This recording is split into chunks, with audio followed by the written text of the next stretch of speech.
So the quarter window, previous owner had just put a funky setup of a screw in here because the top broke off. So I have new piece from Moss for that. So let's get at it.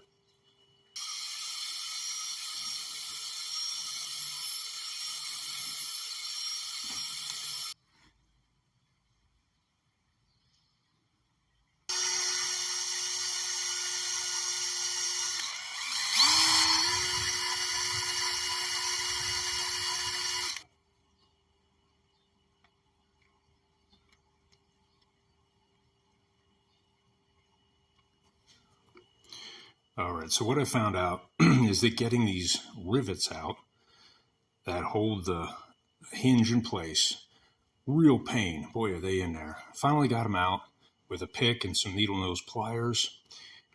I had to keep kind of drilling it.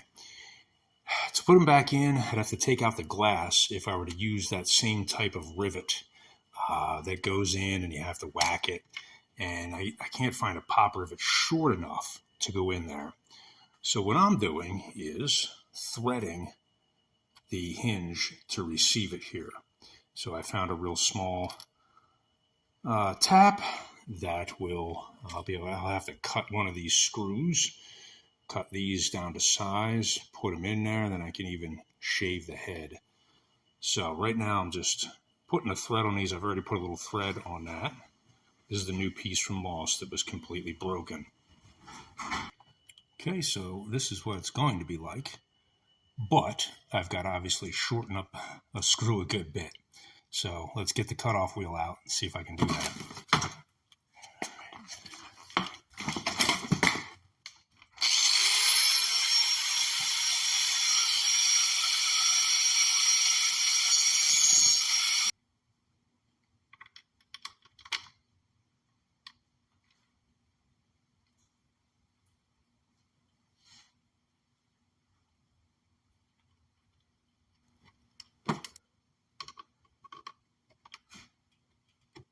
Okay, got it to go in. Okay, so after I cut the screw, I ran it through this die because the end was a little whacked.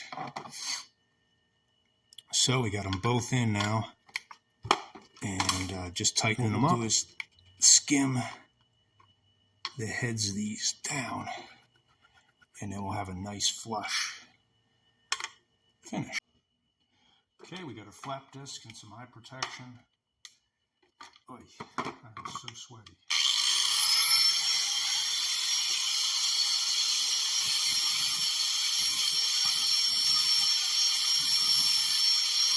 Okay, we've got those ground down nice and smooth. Bolt heads, I think that'll be enough for when the new rubber seal goes in. It shouldn't be an issue. I'll check it. So there you have it. We've gone from this. Somebody had rigged up interesting hinge to this. You can see I've got it down, ground down pretty good, and easily goes in against the rubber there. And there's the new hinge.